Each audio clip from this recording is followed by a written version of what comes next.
చూడు గోపాలం, జస్ట్ చెప్పినందుకే పోసేసుకున్నావు. అలాంటి దాన్ని స్టేషన్ పిలిపించి కొట్టించి బయట తిరగలవా? అదిగా సార్, మీ దగ్గరకు వస్తే మీరు ప్రాబ్లం సాల్వ్ చేస్తారనుకుంటే ఇలా భయపెడుతున్నారు. భయపెట్టం కాదు గోపాలం, ప్రాక్టికల్ గా ఉండమంటున్నారు సారు. జరిగేది చెప్తున్నారు. మరి మీకు? నాకు ఇదే చెప్పారు. ఇది చెప్పించడానికి ఎక్కడి దాకా తీసుకొచ్చారు? అదేదో అక్కడ చెప్పించవచ్చు కదా. గోపాలం అల్లరి చేయకు. కోప్పడ గోపాలం, ఇంకా చెబుతారు సారు, మీరు చెప్పండి. గోపాలం, ఇవాళ రేపు సొసైటీలో ఎవ్వరు తగ్గట్లేదు. డ్రంక్ అండ్ డ్రైవ్ లో బైక్ ఆపాలంటేనే షేక్ అయిపోతున్నాం. అలాంటి సిన్సియర్గా లవ్ చేస్తున్నావు, పెళ్లి చేసుకుంటానని వాడిని ఏం చేస్తాను చెప్పు? మీరేం చేయలేరని లోపల అనుకోండి నాకులాగా. అప్పుడు నేను ఇలాగా వాడు నన్ను బాగా తిట్టాడు సార్. తిట్టాడు? ఎప్పుడు తిట్టాడు? మీరు ఫోన్ చేసినప్పుడు తిట్టాడు. పైగా తాగుంది మీరు, అతను కాదు. రేపు ఆడొచ్చి మీరు రెచ్చగొట్టడం వల్ల అలా మాట్లాడని చెప్పి కాల్ రికార్డు ప్రూవ్ చూపించాను అనుకోండి, అప్పుడు మిమ్మల్ని లోపలేయాలి. ఎలా అని ఒక ఎగ్జాంపుల్ చూపిస్తారు కదా. మీ స్టేషన్ లో ఎలాంటి వాడిని, అతను ఎక్కడున్నాడు? వీడు మీలే బాధితుడే. తన కూతురు ప్రేమించిన వాడి మీద కేసు పెట్టడానికి వచ్చాడు. చివరికి అమ్మాయిలు ఎవరు వచ్చి ఇతని వల్లే థ్రెట్ ఉందని చెప్పి లోపలేసి చిత్త కొట్టించాడు. చూడు గోపాలం, ఇది నీ ఫ్యామిలీ మ్యాటర్. దాన్ని పోలీస్ స్టేషన్లు పంచాయతీల వరకు తీసుకురాకుండా 4 గోడల మధ్య క్లోజ్ చేసుకుంటేనే ఉత్తమం. ఎలాగో వాళ్ళందరికీ ఒకరంటే ఒకరు ఇష్టం కాబట్టి పిలిచి పెళ్లి చేసి కలిపేయండి. లేదు సార్, నేను ఆ యదవకి నా కూతుర్నిచ్చి పెళ్లి చేసి జీవితాంతం భయపడుతూ బతకలేను సార్, బతకలేను. పోనా పని చేయ గోపాలం, మీ ప్రాబ్లం మీ అమ్మాయికి చెప్పుకుని మీకు ధైర్యం ఇచ్చి అల్లుని తెచ్చుకుని పెళ్లి చేసేయండి. హ్యాపీగా ఉండండి. ఇది చేస్తాను సార్, ఇదే చేస్తాను. ఇదే చేస్తాను. హలో. నైట్ కాల్ చేస్తే మళ్ళీ పొద్దున్న చేసేది లేదా? పని ఉంది, ఫుల్ బేవర్సే కదా. నువ్వు లేచాక చేస్తావులే అని డిస్టర్బ్ చేయలేదు.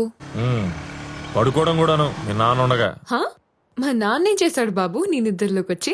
నిద్దట్లో కాదులే గాని మీ నాన్న నీకేం చెప్పలేదా? ఏం చెప్పాలి? అసలు కలిసాడు నేను పొద్దున్న. నేనే హాట్ వాటర్ పెట్టాను. ఎలా ఉన్నాడు? హాట్ గానా కూల్ గానా? కూల్ గానే ఉన్నారు ఎప్పట్లాగే. ఎందుకు? సరే నేను మీ ఇంటి దగ్గరలో ఉన్నాను, బయటికి రా. అవునా, సరే 2 minutes. ఒరే గోపాలా, ఇలారా. అమ్మా. ఒరే, అమ్మాయి ఎలాగూ వచ్చిందిగా, మంచి సంబంధం చూసి పెళ్లి చేయరా, ఇప్పటికే లేట్ అయింది. అనుకున్నా మా అమ్మలాగే మీ అమ్మగారు కూడా అంటారని. ఏమండే, అన్ని అంటించేసుకోకండి, కొన్ని మాకు వదిలేయండి. అమ్మా, నేను అదే అనుకుంటూ ఆ విషయం మాట్లాడదామని వచ్చాను. మీరు మాట్లాడదాం అనుకున్న అమ్మాయి ఉండాలి కదా ఇంట్లో. ఎక్కడికి వెళ్తుందండి? ఇంట్లోనే ఉంటుంది. ఏమో, ఆ రోజు ఇటు స్టేషన్కి వెళ్ళి వచ్చాక ఇలా అమ్మాయితో మాట్లాడదాం అనుకున్నాం. వీళ్ళ ఆవిడ వచ్చి కొలిగ్ గారితో బయటకు వెళ్ళిపోయిందని చెప్పింది. ఇప్పుడు మీ ఆవిడ కూడా వచ్చి మీ అమ్మాయి కూడా తన కొలిగ్ గారితో బయటకు వెళ్ళిపోయిందని చెప్పచ్చు కదా. ఏమండి, మన పద్దు వాళ్ళ కొలితో బయటకు వెళ్ళింది, మీరు వచ్చాక చెప్పమని చెప్పింది. నేనేమన్నాను? అయిందా? ఏమండి, వీరబ్రహ్మేంద్ర స్వామి లాగా జరగబోయేది ఎంత కరెక్ట్ గా చెబుతున్నారండి పక్కనే ఉండి. ఒరే, ఓటు గురించేగా, నాకు ఉంది ఓటు. నీ ఓటు గురించి ఎవరు అడిగారే? అమ్మాయి ఎవరితో పోయిందని మేము మాట్లాడుకుంటుంటే ఓటు అని మధ్యలో దూరతామేంటి? నీ చెవుడు. ఒరే అరవకురా, నువ్వు చెప్పినోడికే ఓటేస్తాగా, నోటు వద్దు. నిన్ను వీళ్ళతో నా తల పగిలిపోతుంది. అబ్బబ్బబ్బ. సార్, మీకు రావాల్సిన తలనొప్పి కాదు, కడుపులో నొప్పి. మీ కూతురు ఎవరితోనో వెళ్ళిపోయిందన్న మాటకి కడుపులో గుబులు స్టార్ట్ అయ్యి మీరు బాత్రూమ్ పరిగెత్తాలి. ఇది మ్యాచ్ అవుదలే కోటి నీతో.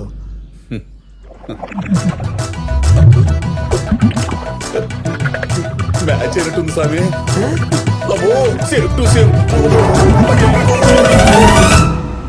ఏమొద్దు, మరీ లేట్ అవ్వకూడదు. నేను మా నాన్నకి చెప్పలేదు. మళ్ళీ ఆయన వచ్చేలోపు నేను ఇంటికి వెళ్ళిపోవాలి.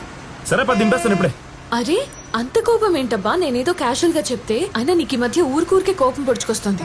మరి బైక్ ఒక నిమిషం కూడా కాలేదు, అప్పుడే ఇంటికి వెళ్ళిపోవాలని సోద మొదలు పెట్టావు. బాబు, నువ్వు మరీ లాంగ్ ప్లాన్ చేసుకున్నావేమో, మన జర్నీ టైం వేస్ట్ అని ఇన్ఫార్మ్ చేస్తున్నా. అది నువ్వు అర్థం చేసుకోకుండా ఊరికే ఫ్రస్ట్రేట్ అయిపోతున్నావు. మరి ఆ ఫ్రస్ట్రేషన్ ఎవరి వల్ల? నీ వల్లే కదా. అది నువ్వు కంట్రోల్ చేయాలి కదా. సరే 1 hour ఇచ్చాను కదా. ఆ మాట మీద ఉండు. ఈ గంట నాది. నేను ఎక్కడ తీసుకెళ్ళి ఏం చేసినా అసలు అడగకూడదు నువ్వు. అడుగుతా, అన్ని కాదు కొన్ని. మాకన్నా ఎక్స్పెక్టేషన్స్ ఏమో లేవమ్మా. ఓయ్యో. ఏమండి, ఇదిగో ఈ పెరుగులో ఈ మెంతులు కలిపి తింటే ఆగిపోతుందంట. ఏంటిది? ప్రాణమా? అబ్బా, మోషన్స్ అండి. అయ్యి ఆగేది నువ్వు చెప్పే మంతి నాయన చిట్కాలతో కాదే. నా కూతుర్ని బయటికి పంపకుండా నువ్వు ఆపినప్పుడు. అది వెళ్ళింది ఎవరితోనో కాదు కదండి, వాళ్ళ కొలిగితోనే కదా. ఆపో, ఆడే నా కొంప ముంచుతుంది. అది బయటికి వెళ్తానన్నప్పుడు నన్ను అడగకుండా ఎందుకు పంపించావు? ఎవడిచ్చాడే నీకు అధికారం? గోపాలం మీరిలా అరిస్తే మోషన్స్ తో పాటు బీపీ కూడా రైజ్ అయిపోద్ది. అరే మూర్తి, నాకు బీపీతో ఆగిందా? హెడ్ఏక్, కళ్ళు తిరగటం, ఒళ్ళంతా చెమటలు పట్టి మెడనారాలు లాగేసి వామిటింగ్స్ కూడా అయిపోయాయి కదా. ఓ నీ అమ్మ కడుపు మాడ, ఇలా అన్నావు లేదు. అప్పుడే చల్లబడుతుందేంటి? గుండు కూడా తడవుతుందేంటి? ఇదిగో గోపాలం, కంగారు పడకు. నీకేమైనా అయితే అంబులెన్స్ అందుబాటులో పెడతాను కదా. అంబులెన్సా?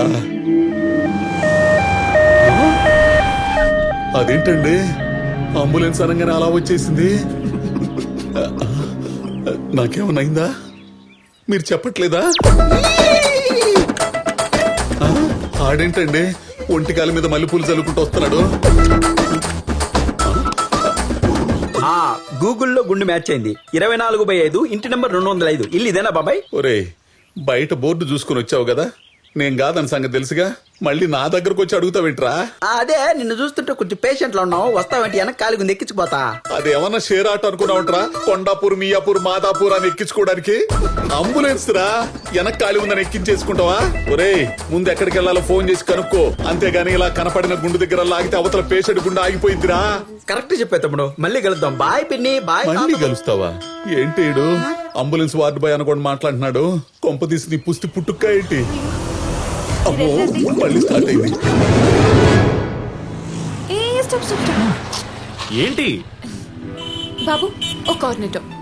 ఇదిగో, నువ్వు నాకు ఇచ్చిన 1 hour టైం వేస్ట్ చేసి నా దగ్గరకు వచ్చేసరికి టైట్ చేసావు అనుకో, చెప్తున్నా. చేన్లే నీకు ఫుల్. ఏమండి ఫోన్ లిఫ్ట్ చేయట్లేదండి. బైక్ మీద ఉంటుందేమో, ట్రాఫిక్ వినపడి సావదు కదా. మళ్ళీ చెయ్యి. ఈయన పన్నా ఎత్తుదేనా పిచ్చి గాని.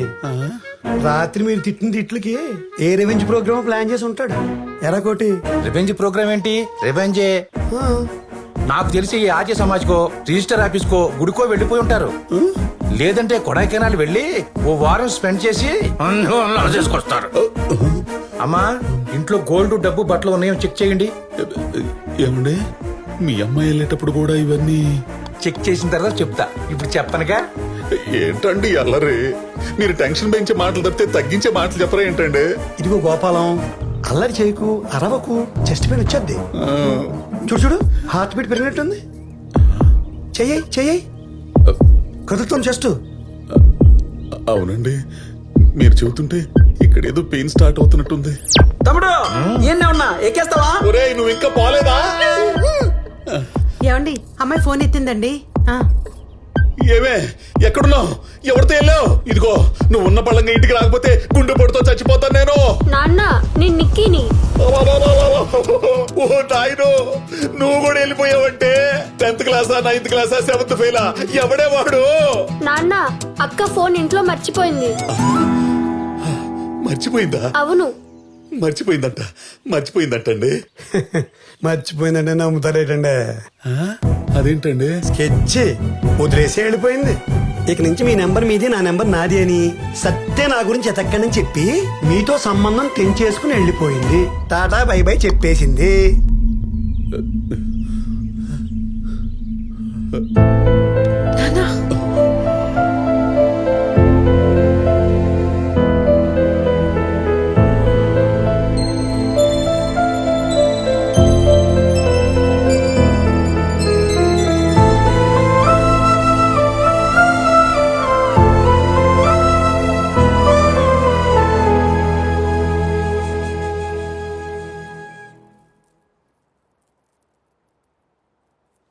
చూడమ్మా, నువ్వు వెనక్కొచ్చింది ఈ సెల్లు తీసుకెళ్ళడానికని నాకు తెలుసు. కానీ నీకు తెలియాల్సింది ఏంటంటే, ఇది నువ్వు మాట్లాడే ఫోన్ మాత్రమే కాదమ్మా, నిన్ను కాపాడే నేను నమ్ముకున్న వెంకన్న బాబాని. నువ్వు పుట్టినప్పుడు ఆడపిల్లని ఎలా పెంచాలా అని నేను భయపడుతుంటే, అదిగో మా అమ్మ వెంకటేశ్వర స్వామిని నమ్ముకోరా, నీకేం కాదు అని చెప్పింది.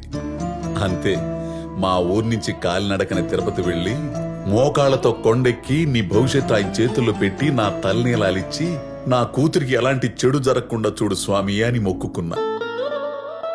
అప్పటినుంచి నా నెత్తిన జుట్టు పెరిగినప్పుడల్లా నాలో భయం పెరిగేది నీకేమైనా అవుతుందేమోనని. అందుకే 2 వారాలకోసారి తిరుపతి వెళ్ళి ఇప్పటికీ గుండు కొట్టిస్తా, అదే మెయింటైన్ చేస్తా. మరి ఆయన కనుసన్నల్లో పెరుగుతున్న నిన్ను ఒకడు వాడి మాయలో పడేసి నువ్వు తప్పు చేసేలా చేసి నా జీవితంతో ఆటలాడుకోవాలని చూస్తే గోడ మీద ఉన్న ఆయన చూస్తూ ఊరుకుంటాడా? అందుకే సెల్ ఫోన్ మర్చిపోయేలా చేశాడు, మళ్ళీ వెనక్కి నా దగ్గరకు తీసుకొచ్చాడు.